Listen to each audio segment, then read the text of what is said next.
Bergeron.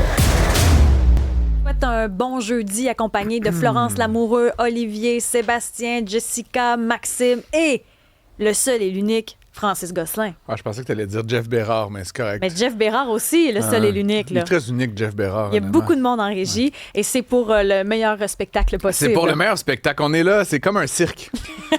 C'est comme ça qu'on se sent parfois. Ben, quoi que... Ou un cabinet de comptable. On est les deux extrêmes du spectre. Les deux ensemble. Pendant que Florence Lamoureux vient nous installer notre moumoute de micro, capote de micro, on sait pas comment... Mais là, on est en train de postillonner dans celui de Rémi Villemur. Est-ce que ça fonctionne? On dirait que mes écouteurs, je n'entends plus. Parfait. Merci. Bon. Alors, pour nous contacter durant l'émission, 187 Cube Radio, 1877-827-2346. Écoute, on est en train de faire une générale en direct. Yes. C'est comme ça que ça se passe. Par contre, aujourd'hui, ce qui retient l'attention, c'est le retour du PEC, qui a rendu bien du monde malheureux. Un PEC qui sera de retour pour 2 ans.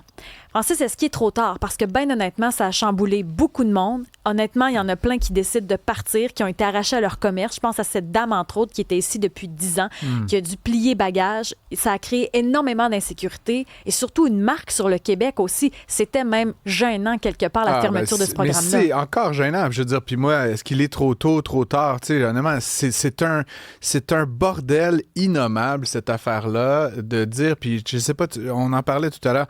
Moi, j'ai été en Europe, à un moment donné, on faisait des pubs pour attirer le monde. Venez au Québec, venez au Canada, on est tellement accueillants. Puis on disait qu'on avait besoin des infirmières, puis des ingénieurs, puis des machinistes, puis un paquet de monde. Puis là, les gens, des étoiles dans les yeux. Ah oui, je pourrais refaire ma vie au Canada. Puis là, tu sais, les gens, ils mettent de l'argent dans leur compte d'épargne. Écoutons, ils font leur petite valise. Ils se trouvent un 3,5 dans un demi-sous-sol mal éclairé. Puis là, ils viennent ici, puis on les niaise.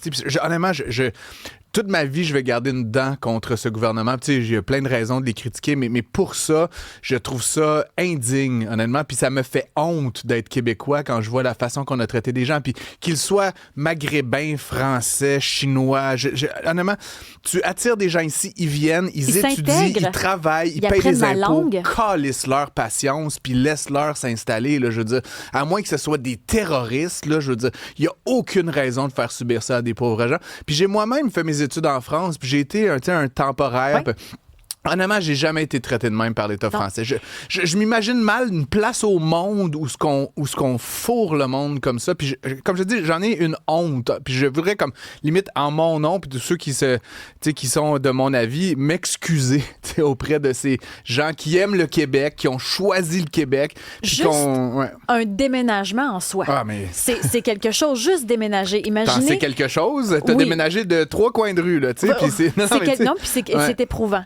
Imaginez quand on change de pays, puis il y en a plein qui disaient « parfois, on a choisi notre programme d'études au Québec, on a commencé à se faire un réseau de contacts au Québec, mais finalement, on ne peut pas rester à cause de la fermeture de ce programme-là. On retourne chez nous en France, il faut recommencer à zéro. » C'est gros, c'est très gros. Et là, dans le nouveau programme qu'on va réouvrir, ce qu'on nous a dit ce matin dans l'émission d'Alexandre Dubé, le ministre Bonnardel était dans son émission, puis il disait « Tout le monde sera accepté, tous ceux qui voudront déposer leur candidature pourront le faire, on va analyser tout le monde. » Mais il reste quand même un flou.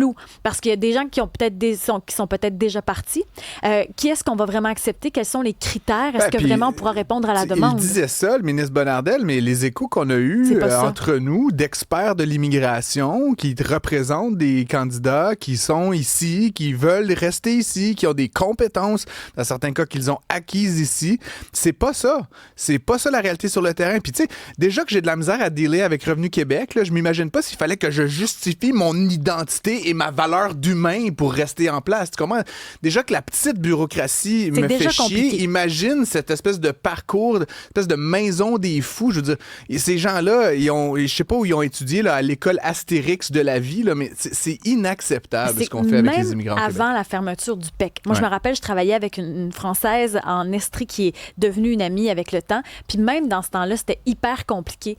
Pour qu'elle puisse rester au Québec, c'était compliqué d'avoir sa permanence ou d'avoir autorisation. Puis c'est correct qu'il y ait qui a un cadre. Sauf que même elle, c'était très stressant. Elle ne savait pas si elle allait pouvoir rester, partir avec l'enfant ou pas. Puis ça, c'était avant la fermeture du PEC. Donc, j'imagine pas aujourd'hui. Et quelle sera la suite? Parce qu'on dit pour 2 ans.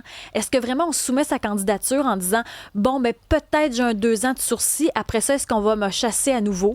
Et moi, je pense que pour certaines personnes, il est trop tard parce que le mal est fait. Peut-être qu'on pourra en rescaper d'autres, mais 2 ans, c'est bien court. Puis je reconnais ce que tu dis, puis je suis d'accord. Le mal est fait. Puis là, on se concentre sur ceux qui sont visés là, maintenant.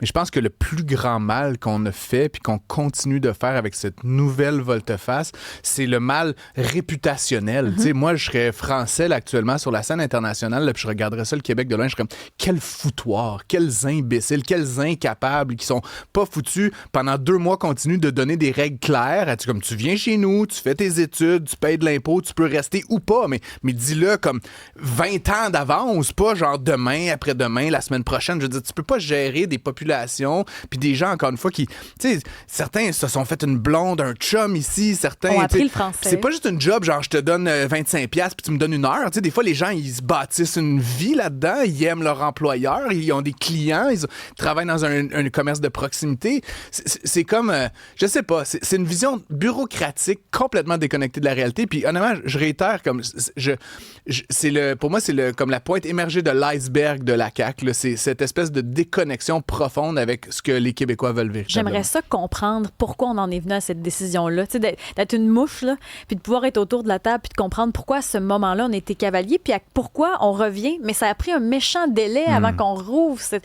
Pourtant, il y a eu des cas, des tristes cas. On a fait la levée de bouclier sur la place médiatique. Ça a pris quand même pas mal de temps avant qu'on décide de revenir en arrière sur cette décision-là.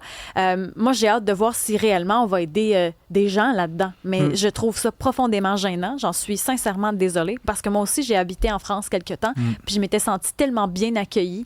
Ça m'avait fait chaud au cœur. Je me sentais chez nous là-bas aussi. C'est quand même ironique que ce pays qui est comme le pays de la bureaucratie, la France, là, on va se le dire, là, soit quand même hyper structuré sur ce volet-là. Tu sais, c'est pas compliqué pour de vrai aller habiter en France, surtout quand tu as un motif comme un étudiant ou pour le travail. Je connais plein de gens qui ont fait la trajectoire inverse et c'est simple, c'est clair, les règles sont établies, ne changent pratiquement pas. Puis tu sais, encore une fois, je réitère, là, il y a plein de raisons de réfléchir sur l'immigration. Là. Je dis pas c'est correct d'avoir des règles. Mais pour les gens qui sont là, les amis, là, qui font leur vie ici, qui disent « je suis québécois », qui payent des impôts au Québec, qui contribuent à notre économie, à nos quartiers, à nos villes, je veux dire... Sérieusement, j'ai un peu de rage autour de ce sujet-là, Isabelle. La bonne nouvelle, par contre, c'est que je réalise qu'on est d'accord sur un sujet. Eh bien, au moins, ça nous fera ça c'est plus génial. encore.